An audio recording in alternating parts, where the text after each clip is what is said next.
미국의 한 해안가에서 있었던 일입니다. 어린아이가 물에 빠져서 허우적거리고 죽어가고 있었습니다. 그런데 그 사건의 현장에는 국가대표급 수영선수가 일광욕을 즐기고 있었습니다. 하지만 일광욕을 즐기던 그 수영선수는 어린아이가 죽어가는데도 불구하고 쳐다만 보고 구해주지 않았습니다. 결국 그 어린아이는 죽었습니다. 나중에 이 사실을 알게 된 그 어린이의 부모님은 그 수영선수를 고발하여 법정에 세웠습니다. 자유의 나라인 미국 법정은 이 개개인의 자유를 최대로 보장하는 나라가 세계에서 미국인데요. 이 미국이라는 자유를 상징하는 나라인 미국의 법정에서는 과연 내가 자유롭게 건져주지 않아 나는 일광욕을 즐겼을 뿐인데 하고 주장했습니다. 그때 미국 법정에서는 과연 이 수영선수에게 유죄를 내렸을까요? 아니면 무죄 판결을 내렸을까요? 미국 법정은 이 수영선수에게 선한 사마리아인 법을 적용했습니다. 이 선한 사마리아인 법은 선진국 대부분의 나라에서 가지고 있는데요. 우리나라도 일제시대에는 이것이 있었는데 해방이 되면서 물에 빠진 사람 건져 놓으니까 내 보따리 내놓는 그런 그 추세가 많았어요. 내 보따리를 내놓으라고 하는 사람들이 많아서 이건 안 되겠다. 그래서 선한 사마리아인 법을 이렇게 잠시 보류했습니다. 그래서 우리나라에서 선한 사마리아 법이 없어진 건 아니에요. 없어진 건 아닌데 이 선한 사마리아 법 남의 구워다가 실수로 그가 죽었어요. 그러면 선한 사마리아인의 법에 의해서 그 사람은 법의 저촉을 받지 않습니다. 그런 소극적으로 보호하는 것이 있는데 적극적으로 남을 돕지 않았을 때는 죄를 물어야 되는 것이 선한 사마리아의 법. 우리나라는 그것은 일제시대 이후에 사라지고 없습니다. 그런데 미국 법정에서는 선한 사마리아인의 법을 적용해서 유죄 판결을 내렸는데 살인 방조죄로 중한 벌을 내렸습니다. 유죄를 선고했습니다. 여러분 같으면 여러분의 자녀가 어린이가 초등학생 정도 됐겠죠? 수영을 하다가 잘못해서 죽어가는데 능히 건질 수 있는 수영수가 있다는 사실을 알았어요. 그 사실을 알고 여러분은 어떻게 하겠어요? 그냥 뭐 자유인데 뭐 하고 가만히 방치했겠습니까? 아니면 법정에 고소를 내서 법정에 세웠겠습니까? 만약에 법정에 안 세우고 넘어가는 부모가 있다면 그건 참 사람의 그 수준을 넘어서는 사람이라고 생각이 됩니다. 만약 여러분이 이제 왕이라고 생각해 보세요. 여러분이 왕인데 하나밖에 없는 왕자가 물에 빠져 죽어가는 것을 보고 백성 중에 한 사람이 구해줄 수 있는데 그 앞에 줄도 있고 막대기도 있고 얼마든지 수영을 못하도록 건져줄 수 있는데 안 구해줬어요. 왕자가 물에 빠져 허우적거리는데 옆에 있는 루프가 있는데도 안 던져주고 멀뚱멀뚱 바람 보다가 결국 왕자가 죽었다면 여아들인 왕자가 죽고 난 다음에 절대 권력을 가진 여러분이 왕입니다. 절대 권력을 가진 왕인 여러분이 그 사실을 알았다면 어떻게 하겠어요? 아무리 관대한 사람일지라도 아무리 관대한 왕일지라도 왕자가 죽어가는데도 방치한 그 사람을 아무 일 없었다는 듯이 그냥 살려두겠습니까? 그렇다면 만왕의 왕이신 우리 하나님께서는 그러한 경우에 어떤 판결을 내리실 것 같습니까? 하나님의 자녀가 죽어가는 것을 보고도 멀뚱멀뚱 쳐다만 보고 구하지 않았다면 우리 하나님은 그 사람에게 어떻게 하실까요? 하나님께서는 에스겔 선지자를 통해서 이같이 분명히 말씀하고 있습니다. 오늘 본문 에스겔서 3장 17절로 18절입니다. 같이 읽습니다. 인자야, 내가 너를 이스라엘 족속의 파수꾼으로 세웠으니 너는 내 입의 말을 듣고 나를 대신하여 그들을 깨우치라. 가령 내가 악인에게 말하기를 너는 꼭 죽으리라 할 때에 네가 깨우치지 아니하거나 말로 악인에게 일려서 그 악한 길을 떠나 생명을 구원케 하지 아니하면 그 악인은 그 죄악 중에서 죽으려니와 내가 그 핏값을 내 손에서 찾을 것이라. 아멘. 여기 보니까 하나님께서 이 에스겔 선지자를 파수꾼으로 세웠다고 말씀합니다. 그리고 파수꾼의 사명을 감당하여 죽어가는 사람을 건져내라고, 그 생명을 구원해내라고 말씀합니다. 내가 만약에 그 사명을 감당하지 못하면 내가 내 손에서 너에게서 핏값을 물리리라고 말씀하고 있습니다. 여러분, 파수꾼이 뭐하는 사람입니까? 파수꾼은 이 망루의 높은 망대에 서서 적군이 쳐들어오나 안 쳐들어오나 잠도 자지 않고 망을 보는 사람, 보초 서는 사람을 파수꾼이라고 합니다. 만약에 파수꾼이 졸다거나 아니면 잔다거나 무슨 뭐 다른 놀이를 한다거나 자기 일에 정신이 빠져서 적군이 몰래 진격해 오는데 쳐들어오는데도 발견하지 못해서 나팔을 불지 않았다면, 온 백성을 깨우는 적군이 쳐들어온다는 나팔을 불지 않아서 잠자는 사람들을 깨우지 않았더라면 그 성 안에 있는 모든 사람들은 하나같이 다 죽임을 당하고 도륙을 당할 수밖에 없습니다. 그래서 파수꾼의 사명은 바로 너무나 중차대한 거예요.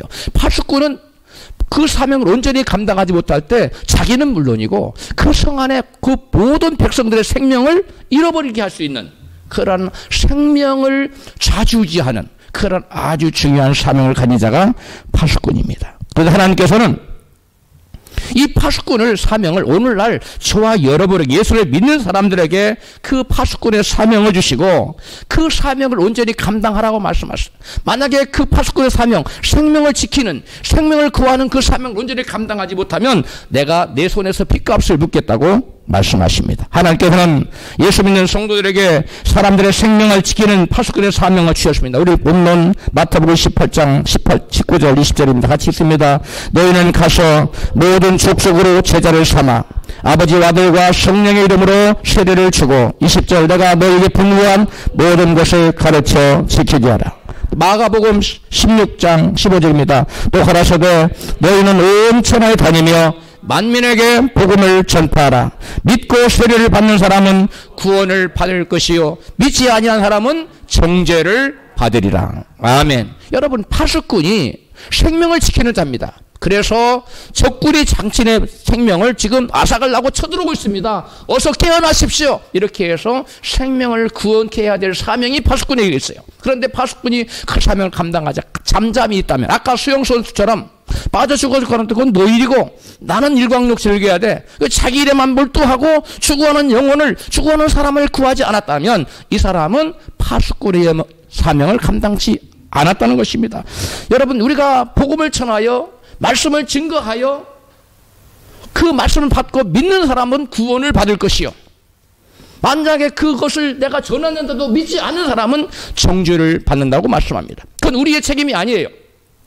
그가 복음을 받아들이지 않는 것, 우리가 예수 이름을 증거했는데 복음을 전했는데도 받지 않은 것은 우리의 책임이 아니지만 증거하지 않아서 그가 그 죄 때문에 죽어가고 심판받는다면 그 죄값을 바로 저와 여러분에게, 바로 파수꾼의 사명을 맡은 우리에게 하나님께서는 묻겠다고 말씀합니다. 예수님은 우리가 사람이 가장 죽을 때 유언의 말을 하잖아요. 그 유언의 말을 할 때 어떤 말을 합니까? 가장 중요한 말, 안 해서는 안 될 말, 꼭 필요한 말을 유언의 말로 남깁니다. 그런데 우리 하나님께서는, 예수님께서는 이 땅에서 우리의 죄를 위해 십자가 달리고 죽으셨다가 다시 사흘 만에 부활하여 40일 동안 천국 복음을 전파하시다가 이제 하늘로 올라가실 때 500여 명이 바라보고 있는 가운데 선지자들에게 외쳤어요.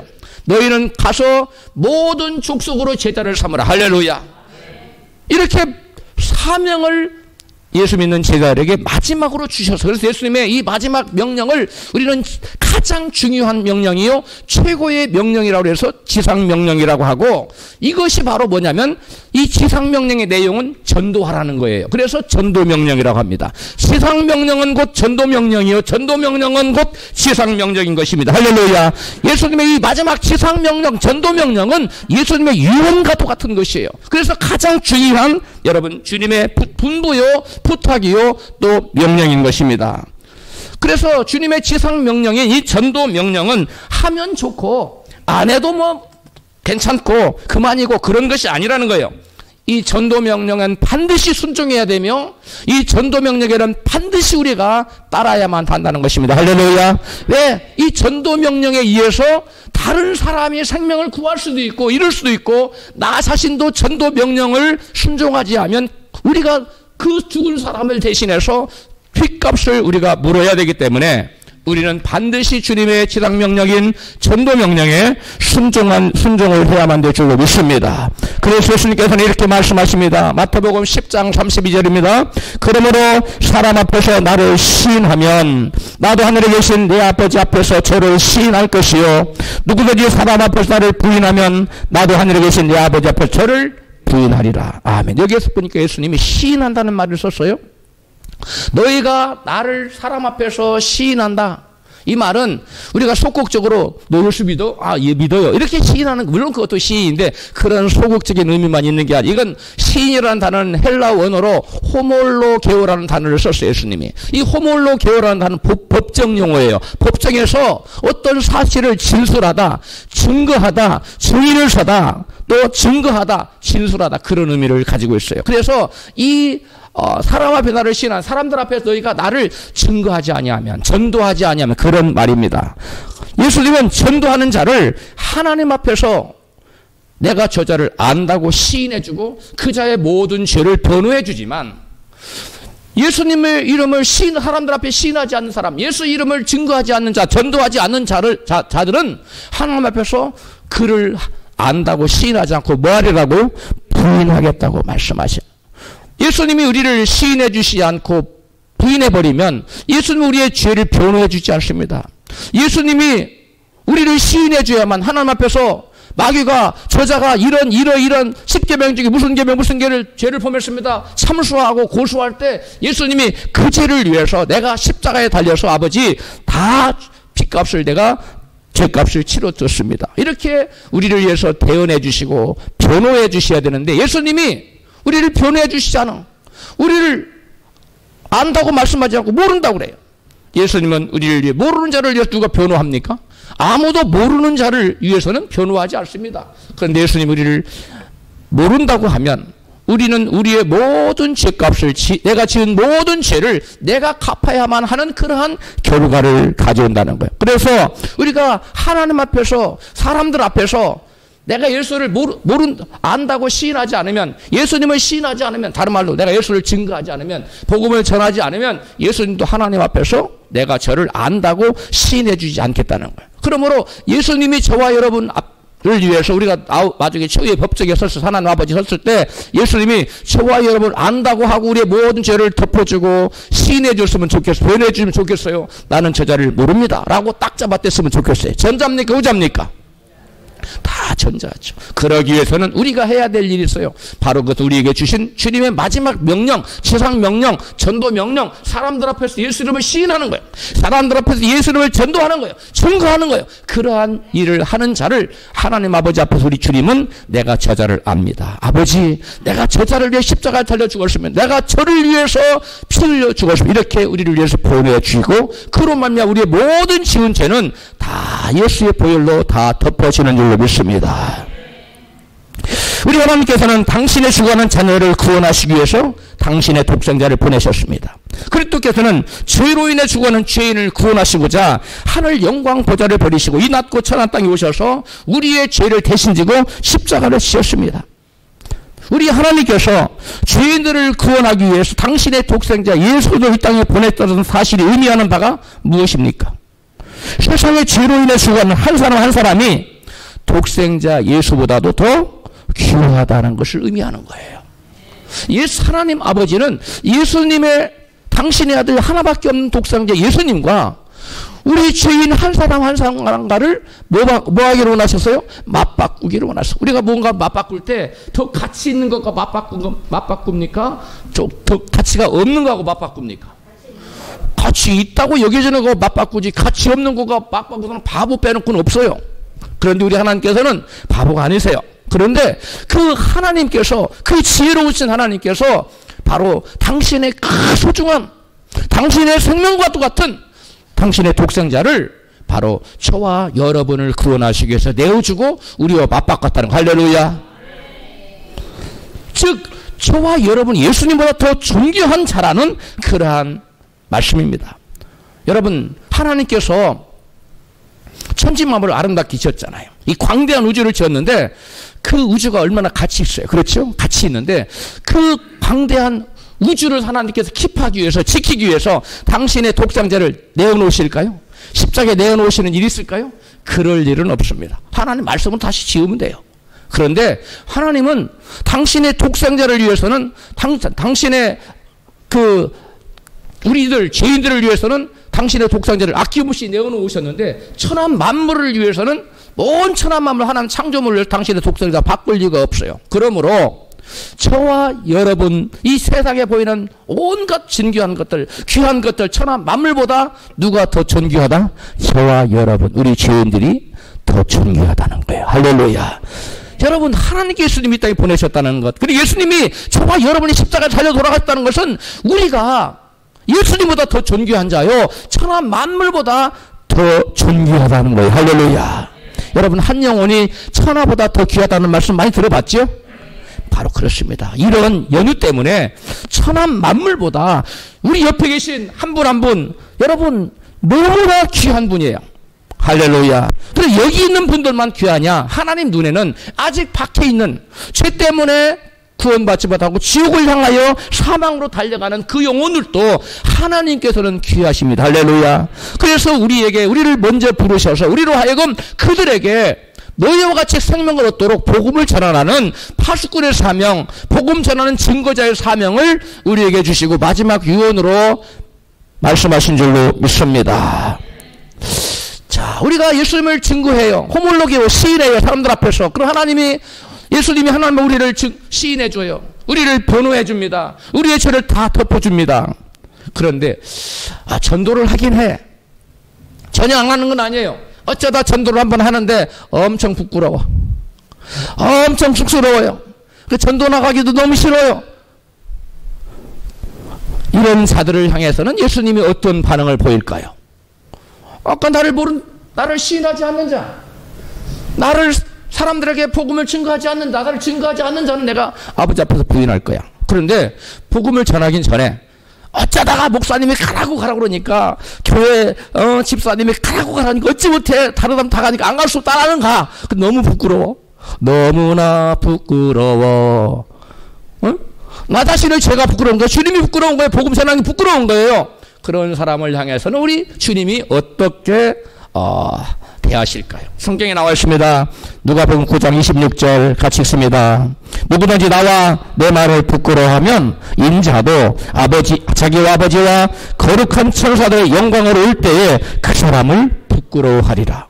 주님이 다시 재림하신다 약속하셨잖아요. 그건 현실입니다. 성경의 모든 약속은 다 이루어졌어요. 단 한 가지, 오직 only one, 하나만 이루어지지 않은 것이 바로 주님의 재림이에요. 주님의 재림은 두 가지 목적입니다. 믿는 자들을 구원하여 영생의 세계로 이끌러 가기 위해서, 믿지 않는 자들을 심판하기 위한 두 가지 목적을 가지고 오시는데, 그때 인자가 올 때에 예수를 막 증거한 사람은 주님이 너무 기뻐하시고 끌어안고 춤추고 할 텐데, 복음을 증거하기를 너무 부끄러워하는 사람, 이런 사람은 주님도 그런 사람 부끄러워하겠다는 거. 여러분 중에 친구들이 다 있을 거예요. 근데 여러분이 내놓기를 이 사람 내 친구야. 자랑스러운 친구가 있죠? 자랑스러운 친구가 있잖아요. 근데 어떤 친구는 자랑스러운 게 아니라 너무 부끄러워. 친구라고 말하기가 너무 창피해. 그런 친구도 있잖아요. 제발 너 친구라고 하지 말어. 너 때문에 내 얼굴이 이게 말이 아니야. 그런 친구도 있어요. 우리 사람에게도 친구 중에 여러분 자랑스럽고 내놓고 싶고, 야, 그 친구 내 친구야. TV에 나온 그 친구 내 친구야. 막 누가 물어보지도 않는데 그런 친구 있어요. 근데 얼굴 가리고 나온 친구 내 친구라고 말하기가 쉽습니까? 그건 어려운 거예요. 그런데 부끄러운 거예요. 그런데 주님을 증거하긴 증거해. 그래서 천국에 데려가긴 데려가. 구원시키긴 해. 어쩌다 한 번씩 증거한 사람. 그런데 부끄러워. 나의 자녀라고, 나의 신부라고, 나의 친구라고 말하기가 부끄러운 그런 사람이 된다는 것. 그러므로 저와 여러분이 복음을 전하되 어차피 전하는 것, 강하고 담대함으로 기쁜 마음으로 감사함으로 전하는 우리가 되기를 축복합니다. 우리가 그렇게 됐으면 좋겠습니다. 할렐루야. 바울은 자기가 왜 일생에 자기 목숨보다 더 귀하게 전도를 여기고 열심히 전도했는지 그 이유를 이같이 말합니다. 고린도후서 9장 16절입니다. 같이 내가 복음을 전할지라도 자랑할 것이 없으면 내가 부득불할 일임이라. 만일 복음을 전하지 아니하면 내게 화가 있을 것이미로다. 아멘. 바울은 누구보다도 성경을 많이 아는 사람이에요. 누구보다 주님 복음 말씀을 많이 아는 사람이에요. 여러분, 이 바울은 주님의 심정을 알았어요. 복음을 전하지 않으면 그 사람은 하나님 아버지 앞에서 모른다고 부인할 것이고, 또 쭈삣쭈삣하면서 부끄러워 복음을 전한 자는 주님께서 같이 부끄러워지는 말씀을 바울이 다 알았을까요? 몰랐을까요? 다 알았죠. 이 바울은 그런 말씀을 온전히 믿었기 때문에 내가 전도하지 않으면 주님이 부인을 받아 지옥에 가. 또 전하긴 전하는데 마지못해 부끄러워해서 전해. 그런 사람은 주님 부끄러워해. 그렇기 때문에 이 바울은 복음을 전하되 소극적으로 전하신 것이 아니라 자기 온 마음을 다하고 자기 생명까지도 걸고 복음을 전한 줄을 믿습니다. 하나님께서는 죄인에게 전도하지 않으면 그 사람의 지옥 간 것의 그 핏값을 내가 내게 물을 거야. 미국 법정에서 수용설수에게 네가 그 능히 구할 수 있는데 일광욕한답시고 전하지 않느냐고 유죄로 판결을 내렸던 것처럼, 하나님 아버지는 네가 능히 입을 좀 열어서 예수 믿어 구원받는다고, 사람은 죽음으로 끝이 아니라 영원히 있어서 영원히 천국 아니면 지옥 둘 중에 하나는 가는데, 예수 믿으면 천국 가고, 예수님이 우리의 죄를 위에 십자가 다 피 흘려 돌아 천국 가고, 예수 안 믿으면 지옥 간다고 전했으면 그가 안 믿으면 정죄를 받겠지. 뭐 너는 구원을 받지만 네가 전하지 않았을 거 몰라서 지옥 갔다면 그것은 내가 너에게 핏값을 묻겠다고 아버지 하나님 분명히 말씀하셨어요. 바울이 그것을 눈이 누구보다 잘 알았어요. 또 예수님께서는 전도하지 않는 자를 하나님 앞에서 뭐 하시겠다고? 부인하겠다. 바울은 이런 말씀을 알았기 때문에 그 일생에 자기의 목숨보다도 더 귀하게 그 복음을 전하지 않으면 내게 뭐가 있을 것이라고? 화가 있을 것이라고. 그래서 부득불 자기는 복음을 전했다. 생명을 국화했죠. 여러분, 그래서 우리 복음 전하는 일은 여러분 생명을 걸 만큼 가치 있는 일인 줄 믿습니다. 반면에 죽어가는 죄인들을 전도하며 구하는 자들에게는 하나님께서 어떻게 하시죠? 지금 구하지 않는 자들을 어떻게 하실 건가를 제가 살펴보았는데, 이제 복음을 막 전해. 그래서 많은 죽어가는 영혼을 건져내. 뭐 사람에 따라 역량에 따라 다르죠. 열심히 많이 씨 뿌린 사람은 많이 거둘 것이고, 조금 뿌린 사람은 조금 거둘 것인데, 좌우지간 복음의 씨앗을 뿌려서 열매를 맺은 사람들에게 그 많은 열매들을 맺은 사람 하나는 어떻게 하실 것인가 살펴보겠습니다. 오늘 본문 마태복음 18장 28장 9절입니다. 같이 읽습니다. 너희는 가서 모든 족속으로 제자를 삼아 아버지와 아들과 성령의 이름으로 세례를 주고 볼지어다 내가 세상 끝날까지 너희와 항상 함께 있으리라. 아멘. 하나님의 너희는 가서 모든 족속으로 제자를 삼아 아버지와 아들과 성령으로 세례를 주라. 그리고 내가 너에게 분부한 모든 것을 지키게 하라. 이 복음 전도 명령, 지상 명령을 순종했어요. 그런 자들에게 하나님께서 약속하신 것이 하나 있어요. 축복이 하나 있어요. 그게 뭐예요? 내가 세상 끝날까지 항상 함께 있으리라. 할렐루야. 같이 한번 시작. 내가 세상 끝날까지 너희와 항상 함께 있으리라. 아멘. 여러분, 이게 얼마나 대단한 축복인지 사람들은 뭐 함께 있는가고 뭐 별거 아닌데 이렇게 생각할 수 있어요. 여러분, 성경에 보면 하나님이 내가 너와 함께 하겠다고 한 이 약속, 이 축복이 얼마나 귀한 것인지 우리가 한번 살펴보도록 하겠어요. 하나님 함께 하시면 임하는 축복, 즉 임마누엘의 축복이 뭐냐? 가장 먼저 하나님께서 함께 하시면 강성한 자가 되는 복을 받아요. 어떤 자가 된다고요? 창대하고 왕성하고 강대한 자가 되는 복을 받아요. 창세기 26장 16절입니다. 시작. 아비멜렉이 이삭에게 이르되 네가 우리보다 크게 강성한즉 우리를 떠나가라. 네가 우리보다 뭐하라고요? 크게 강성하다. 이게 블레셋 왕이 찾아와서 한 말이에요. 일개 블레셋 왕이, 블레셋 나라의 왕이 이삭, 한 가문의 족장인 이삭에게 와서 네가 우리보다 크게 뭐하다? 강성. 조금 강성한 게 아니라 약간 강성한 것이 아니라 크게 강성하다는 한 나라 일개 국가 왕보다 더 강성한 복을 받았어요. 누가? 이삭이. 여러분, 하나님께서 함께 하시면 한 가문의 족장이 일개 국가의 왕보다도 그 나라보다 더 위세가 당당하고 더 강대하고 더 힘이 있게 되는 줄로 믿습니다. 그러면 왜 이삭이 이와 같이 하나님께로부터 강성하게 되는, 창대케 되는, 왕성하게 되는, 다른 성경은 창대하게 되었다, 왕성하게 되었다, 강대하게 되었다 다 나와 있어요.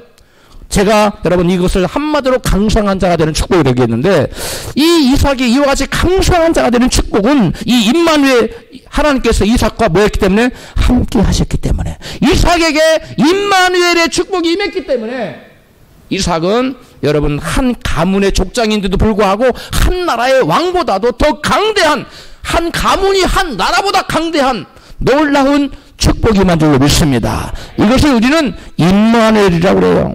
아마 한번 그 강석해두는 복이 하나님이 함께 했기 때문에, 창세기 26장 24절입니다. 시작. 내 종 아브라함을 위하여 내가 너와 함께 있어, 내가 너와 함께 있어 내게 복을 주어 네 자손으로 번성차리라 하신지라. 개역성경이에요. 그 다음에 28절 시작.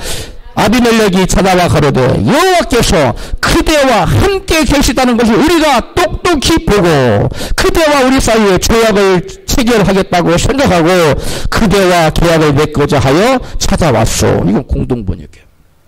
여러 성경을 봤는데 공동번역이 가장 알기 쉽게 돼 있어. 그래서 공동번역을 제가 여러분을 읽어드린 거예요. 여기 보니까 아비멜렉이 보니까, 블레셋 왕 아비멜렉 보니까 이삭과 누가 함께 하셔? 하나님이 함께 하시네. 하나님이 함께 하시지 않고는 저렇게 번성할 수가 없고 저렇게 강대해질 수가 없고 저렇게 창대할 수가 없는 겁니다. 세상 사람이 눈에 봤을 때도 아, 저 사람은 하나님이 함께 하시고 계시는구나. 그래서 하나님 막 팍팍 밀어주고 계시는구나. 할렐루야. 여러분, 우리 예수 믿는 사람, 이 예수 믿는 사람에게 여러분 하나님이 함께 하시면 이와 같은 놀라운 일들이 나타난다는 거예요. 할렐루야.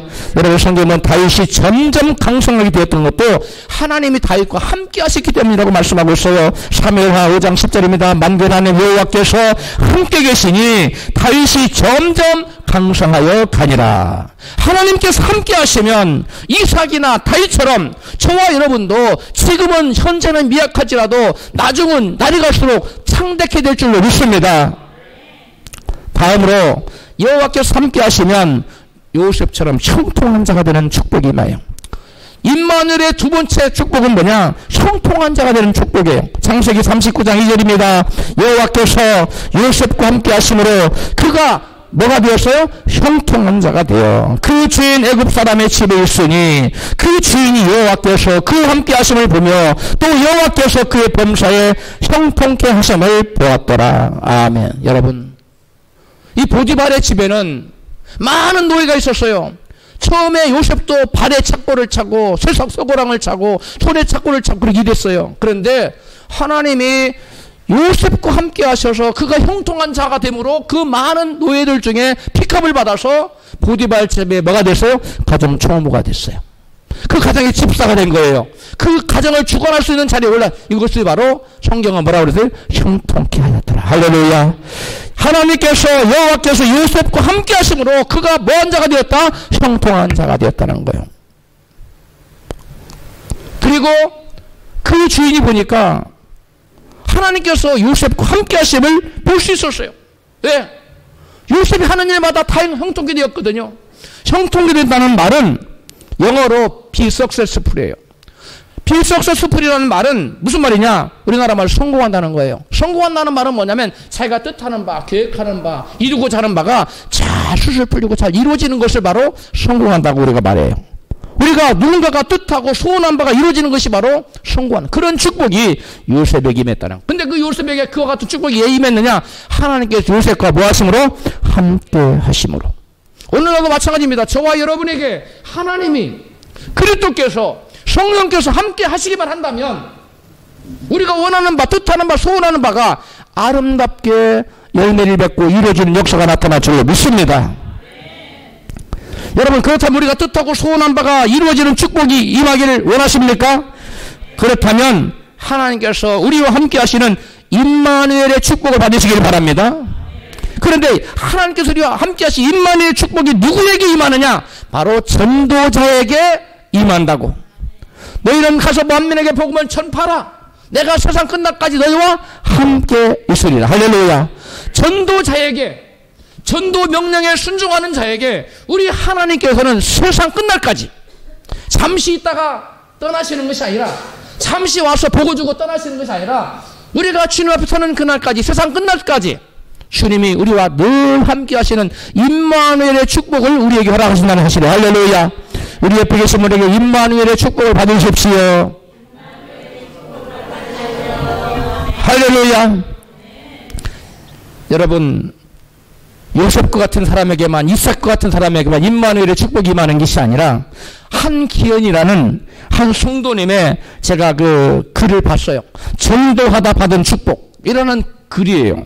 그래서 제가 그분이 전도하다 받은 축복을 몇 가지를 얘기했느냐? 8가지를 얘기해놨어요. 근데 그것을 다 소개하기 너무 시간이 많고 한 가지만 여러분에게 소개. 그분이 얘기한 6번째예요.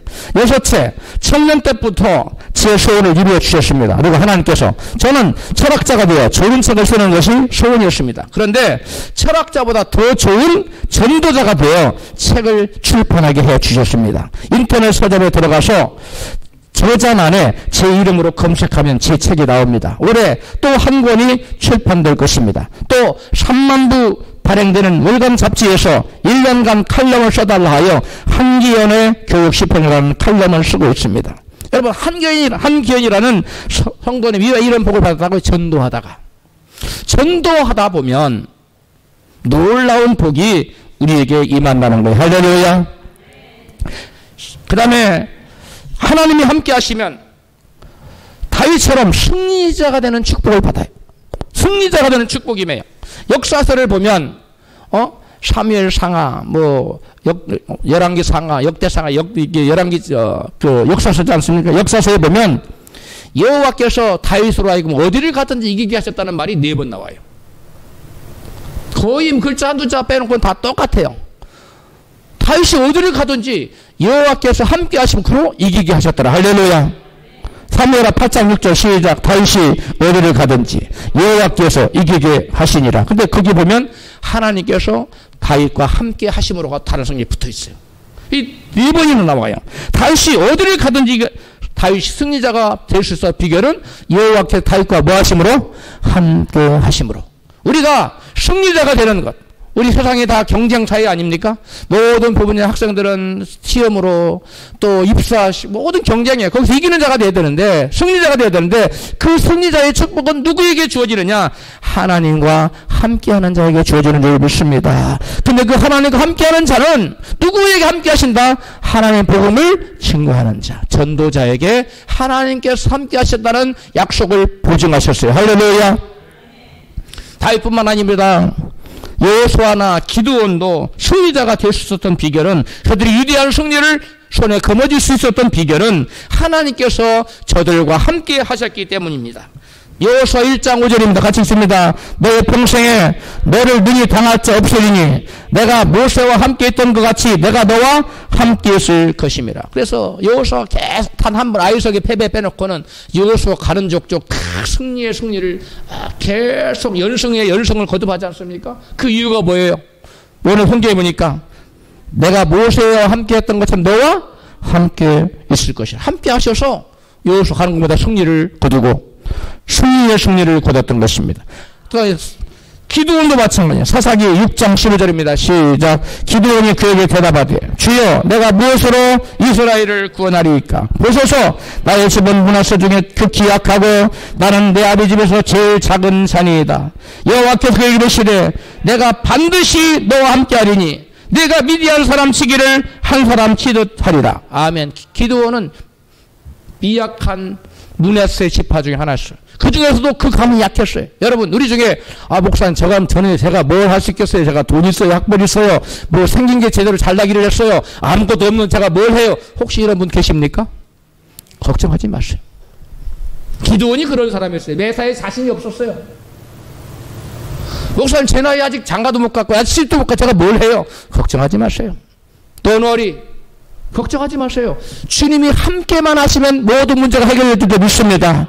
아무리 태산 같은 얼음도 장렬한 태양빛이 비춰지면 순식간에 녹아버려요. 우리 걸 봄 녹듯 한다고 그러잖아요. 여러분, 하나님이 저와 여러분에게 은혜의 햇살을 비춰주셔서 우리에게 임마누엘의 축복을 주시면 우리가 아무리 기도원처럼 작은 자라 할지라도 우리를 위대한 자의 반석 위에 세워줄 줄 믿습니다. 내가 아무리 작은 자라 할지라도, 내가 아무리 무능해도, 여러분, 우리 인간은 환경에 의해서 운명이 결정되는 것이 아니라 하나님이 나와 함께 하느냐 함께 하지 않느냐가 저와 여러분의 운명을 결정하는 줄로 믿습니다. 기드온같이 미약한 자, 가장 작은 지파 중에 가장 그 지파 중에 가장 작은 가문에 그 가문 중에도 가장 작은 자요. 작은 자 중에 작은 자요. 그 작은 자 중에 또 가장 작은 자인 기드온에게 주님 찾아오셨어. 네가 이 민족을 구원하라. 하나님 보소서, 나같이 미약한 자가 뭘 할 수 있어요? 걱정하지 말아라. 내가 너와 함께 하리라. 할렐루야. 주님 한 말씀 돼요. 내가 너와 함께 하리라. 내가 너와 함께 하리라. 할렐루야. 근데 하나님은 아무나 하고 함께 하지 않아요. 오늘 본문 말씀에 마태복음 28장 본문에 누구와 함께 하시겠다고요? 세상 끝날까지 복음을 전하는 전도자와 주님은 함께 하시겠다고 약속하셨어요. 우리 하나님 약속은 변함이 없습니다. 우리 하나님은 신실하신 하나님이에요. 반드시 그 입에서 나온 말씀을 책임지시는 하나님이세요. 할렐루야. 전도하는 자에게 내가 세상 끝날까지 너와 함께 했다고 약속했어. 그래 아까 한기현이라는 그 성도가 여러분 조그마한 꿈을 꿨는데 더 크게 이루어지지 않습니까? 여러분 하나님이 함께 하시면 이와 같이 우리에게 놀라운 일들이 펼쳐지는 줄 믿습니다. 많은 사람들이 실패 원인을 자기의 무능이나 환경에서 찾으려고 합니다. 그러나 우리가 명심할 것은 인생의 성패의 원인은 우리가 성공하거나 우리 실패하거나 그 원인은 환경에 있지 않습니다. 우리 인간적인 면에 있지 않아요. 하나님께서 나와 함께 하시느냐 안 하느냐가 우리 인간의 여러분 성패를 좌우한다는 사실을 믿으시기 바랍니다. 내가 좀 잘났다고 성공하는 게 아니에요. 좋은 학위를 가졌다고 여러분 경험이 많다고 백그라운드 좋다고 성공하는 것이 아닙니다. 아무리 배운 게 없고 가진 게 없고 여러분 나의 모든 배경이 일천할지라도 우리 하나님께서 함께 하셔서 우리를 밀어주시기만 하시면 지금 현재는 미약할지라도 날이 갈수록 창대해지는 놀라운 임마누엘의 축복이 나타날 줄을 믿습니다. 그 다음에 여호와께서 함께 하시면 다윗처럼 존귀한 자가 되는 축복이네요.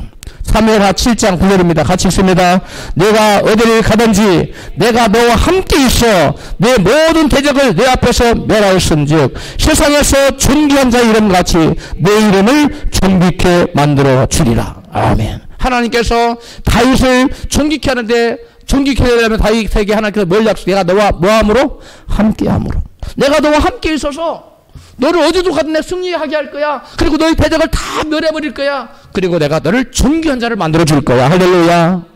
다윗에게 주신 이 축복이 이 놀라운 임마누엘의 축복이 어제 나오는 영화 또 동일하신 그 하나님이 우리에게도 주실 줄로 믿습니다.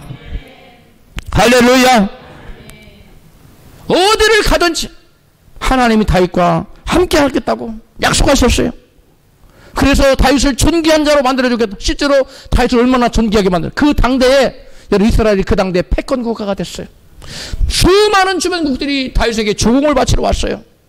여러분 한낱 일개 목동이 그 중에서도 아버지 인정받지 못해서 왕이 되는 기름 부음 받을 때 초청도 받지 못했던 그 다윗이 하나님께서 함께 하셔서 그를 밀어주니까 그 다윗이 별 볼 일 없듯 보이던 아무런 별로 가능성이 보이지 않았는데 여러분 그 나라의 한 장관만으로도 대단한데 군대 장관이 되더니 나중에 급기야 여러 시련을 겪었지만 그 나라의 왕이 된 줄로 믿습니다. 이스라엘의 성왕이 되었어요. 이스라엘 수많은 왕들이 나옵니다. 그 중에 이스라엘 백성들에게 가장 위대한 왕은 뭐 두말할 것 없이 누구예요? 다윗이에요. 그래서 이스라엘의 다윗은 그냥 왕이라고 하지 않고 성왕이라고 부릅니다. 우리는 세종대왕을 무슨 대왕이라고 그래요? 세종대왕. 세종왕이라고 안 해요. 세종대왕. 그런 것처럼 여러분 다윗을 이스라엘 민족은 성왕이라고 말해요. 특별한 왕이라는 것입니다. 할렐루야. 전도하는 자가 여러분 세상 어디를 가든지 주님께서 함께 하겠다고 약속했어요. 마태복음 28장 9절입니다. 너희는 가서 모든 족속으로 제 딸을 삼아 아버지와 아들과 성령 이름으로 세례를 주고 볼지어다 세상 끝날까지 너희와 항상 함께 있으리라. 그러니까 전도하는 자에게 하나님이 세상 끝날까지 항상, 그러니까 세상 끝날까지 언제는 있고 언제는 안 있고 항상 늘 always 언제나 주님 항상 함께 하겠다는 임마누엘의 축복을 약속하셨어요. 누구에게? 모든 족속으로 뭐하는 자에게? 복음을 전하는 자에게. 어제 제가 이 마케다 전도를 했는데 한국 사람인 줄 알았어요. 그럼 한국말도 곧잘 해요. 그런데 알고 보니까 태국 노동자야. 그래서 언제 한번 우리 교회 온다고 그랬는데 여러분 모든 족속으로 뭐 필리핀 사람 만나건 멕시칸을 만나건 뭐 우리나라에 또 베트남 사람 만나건 누가 왔건 간에 태국인도 제법 와 있는가 보더라고요. 또 모든 족속에 복음을 전하는 자에게 하나님께서 임마누엘의 축복을 주실 줄로 믿습니다.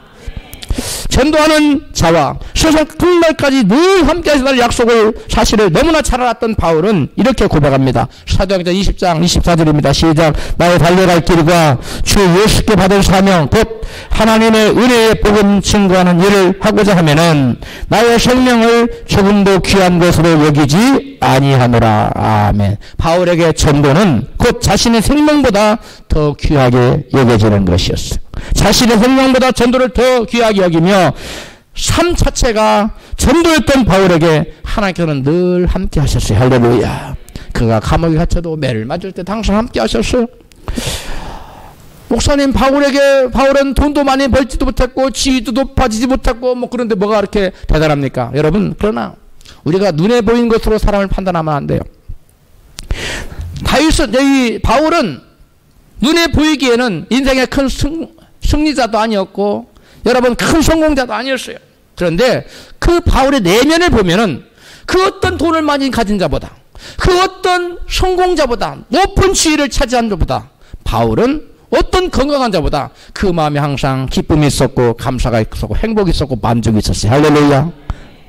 즉 바울은 환경에 구애되지 않고 어떠한 환경에서도 부족함이 없는 만족한 행복한 인생을 살았다는 거예요. 고린도후서 6장 10절입니다. 시작. 근심하는 자 같으나 항상 기뻐하고 가난한 자 같으나 많은 사람을 부욕케 하고 아무것도 없는 자 같으나 모든 것을 가진 자로다. 바울은 아무것도 없는지 보였어요. 그러나 바울은 모든 것을 가졌어요. 바울이 필요하고 하나님께 구하면 하나님은 즉시 바울의 필요를 채워줬어요. 그래서 바울은 가난한 자 같은데 많은 사람을 부욕해. 아무것도 없는 것 같은데 모든 것을 가진 자요. 저런 환경에서 사람은 너무 힘들 것 같은데 근데 슬퍼하는 자 같처럼 보이는데 기뻐해. 근심하는 자 같은데 기뻐해. 여러분 바울보다 행복한 인생이 어디 있어요? 이 세상에서도 바울은 여러분 눈에 보이는 것은 갖지 않았지만 눈에 보이지 않는 영적인 하나님의 참 만족과 놀라운 풍성함을 준 줄로 믿습니다. 이것이 바로 전도하는 자에게 주어진 임마누엘의 축복, 하나님이 함께 하신 자에게 주어지는 놀라운 축복인 줄로 믿습니다. 지상 명령에 순종하지 않는 자에게는 하나님께서 함께 하시지 않겠다고 말씀하셔요. 그럼 하나님께서 함께 하시지 않으면 어떻게 될까요? 그 인생이.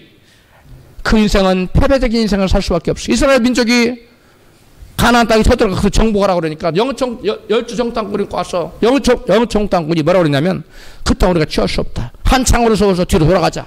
그랬어요. 그래 하나님이 모세를 통해서 그들을 책망하자. 그럼 우리가 올라가겠습니다. 아니야. 너희들이 여호와를 배반했으므로 하나님 너희를 함께 하시지 않을까. 올라가지 말어. 그래 그들은 굳고 올라가겠다고 그래요. 성경 한번 봐봐요. 민수기 14장 43절의 시작. 너희가 여호와를 배반하였으니 여호와께서 너희와 함께 하지 아니하시리라 하나. 그들이 그래도 산 꼭대기로 올라갔고 전쟁하러 올라간 거예요. 지금 가나안 땅 차지하겠다고 올라갔어요. 그래도 어떻게 45절 아말렉인과 가나안이 내려와서 쳐서 파하고 호르마까지 이르렀더라. 여러분 하나님이 함께하지 않으면 필패입니다. 반드시 패배할 수밖에 없어요. 이스라엘 족속이 하나님이 함께하시지 않는데 자기들 힘만 믿고 자기들 생각대로 그들을 쳐서 멸하고 가나안 땅 찾아갔지만 여러분 가나안 족속과 여러분 아말렉 족속에서 완전히 밀려버리잖아요. 우리 인생도 똑같아요.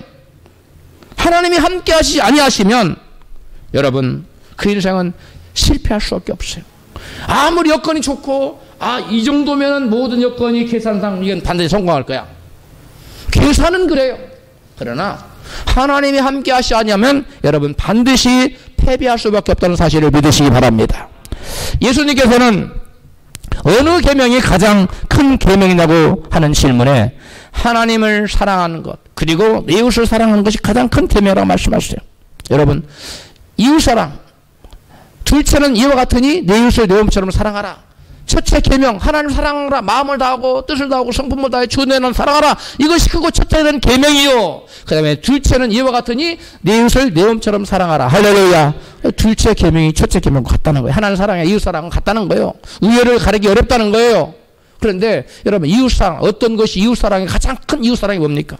이웃에게 금덩이를 이만큼 갖다 주세요. 그 이웃사랑입니까? 그 사람 죽어가. 그 의미가 없어요. 죽어가는 사람이 가장 필요한 건 뭡니까? 생명이에요. 우리의 이웃사랑, 가장 큰 이웃사랑은 여러분, 예수 이름을 증거하는 전도인 줄 믿습니다. 네. 그래서 전도 명령에 순종하는 것, 이것이 바로 가장 큰 이웃사랑이에요. 그래서 그러한 이웃사랑을 실천하는 사람, 전도 명령에 순종한 사람은, 사람에게는 여러분 임마누엘의 축복이 보장되어 있다는 사실을 기억하시기 바랍니다. 여러분이 어느 큰 나라 임금님이라고 쳐요. 여러분의 아들 왕자가 죽어가는데 어떤 사람이 자기 생명의 위협을 무릅쓰고 막 뛰어들어가서 건져냈다면, 그 소식을 들은 여러분은 그 사람에게 어떻게 보상하시겠어요? 아이 뭐 당연히 도와야지. 그러고 입 싹 닫습니까? 그가 바로 누구냐? 당장 출석해서 찾아오거라. 여러분 왕입니다 지금. 절대 권력을 가진 무엇이든지 할 수 있는 왕이 여러분을 그런 소식을 들었다면 자기 아들을 구원해낸 사람은 어떻게 하겠어요?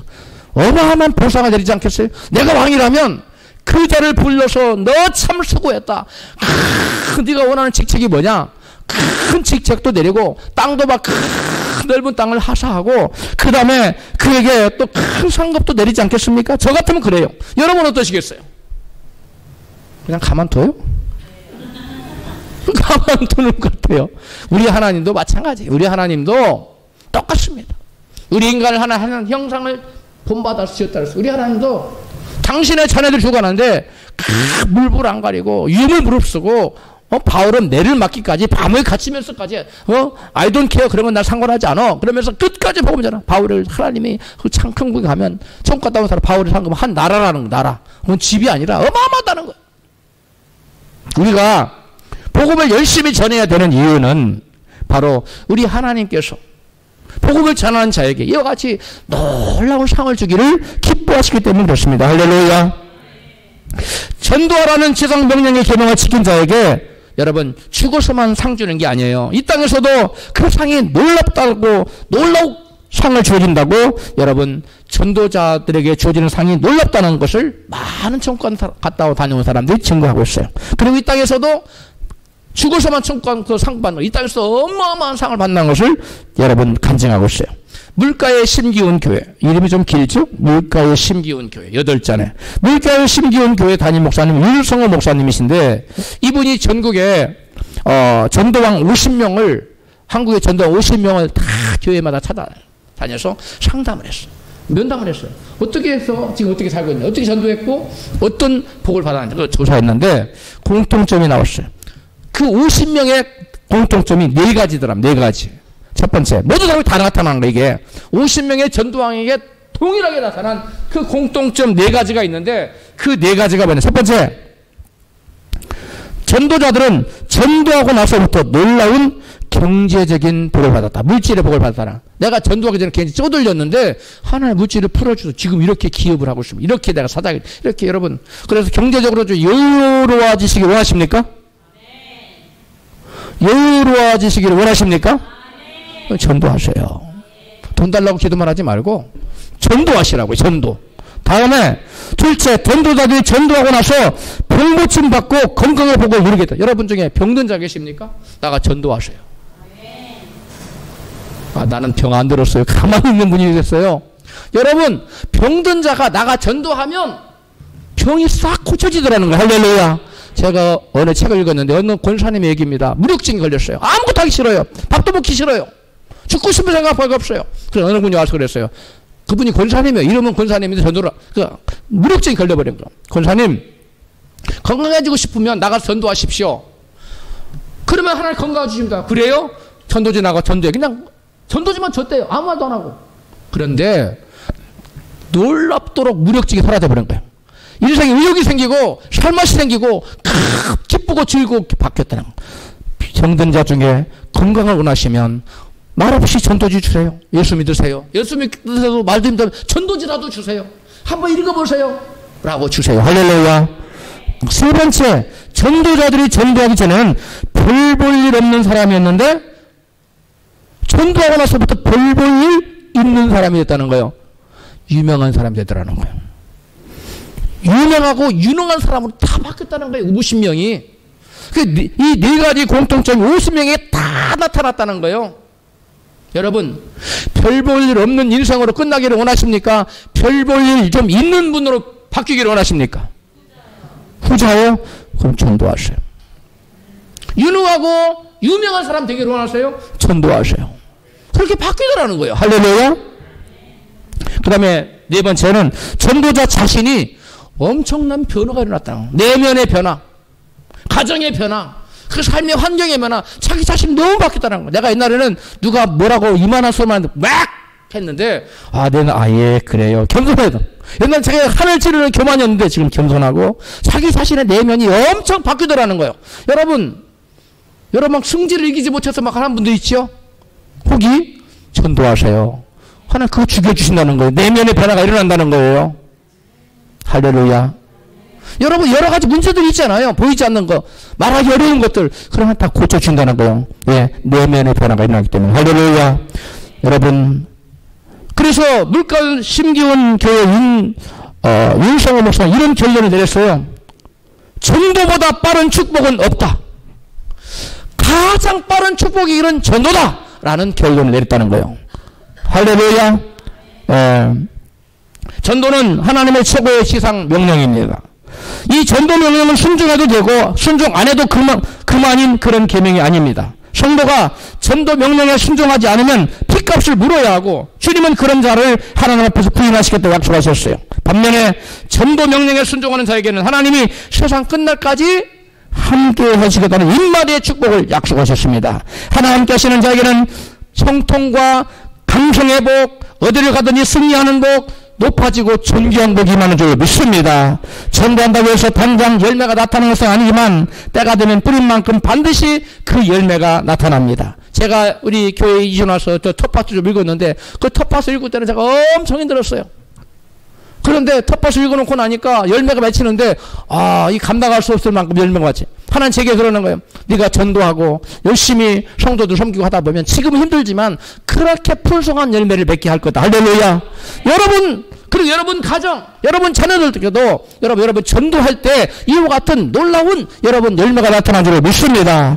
여러분 시편 126편에 시편 기자는 눈물 흘리며 씨를 뿌리는 자는 기쁨으로 건다 말씀합니다. 울며 피를 뿌려 나간 자는 정령 기쁨으로 그 단을 가지고 돌아온다고 말씀하고 있어요. 할렐루야. 여러분 씨를 뿌릴 때는 여러분 눈물 흘려야 돼요. 괴롭습니다. 힘듭니다. 어렵습니다. 그러나 씨를 뿌린 다음에 여러분 그 앞에 놓인 열매를 바라보고, 우리 주 예수께서 십자가를 지실 때 그 앞에 있는 즐거움을 바라보고 십자가의 그 고통을 참으셨다고 성경 기록하고 있어요. 할렐루야. 그러므로 저와 여러분도 전도의 씨앗을 뿌리는 건 쉬운 거 아닙니다. 많은 사람 핍박합니다. 때로는 조롱합니다. 비웃습니다. 할렐루야. 막 별의 사람이 나와요. 그러나 여러분 그 나중에 놀라운 열매가 맺습니다. 씨를 뿌리면 제가 보니까 어제 씨 뿌리 그다음 보니까 씨가 안 보여. 어디로 사라졌어요. 흔적도 없어요. 맨날 며칠 안 나와.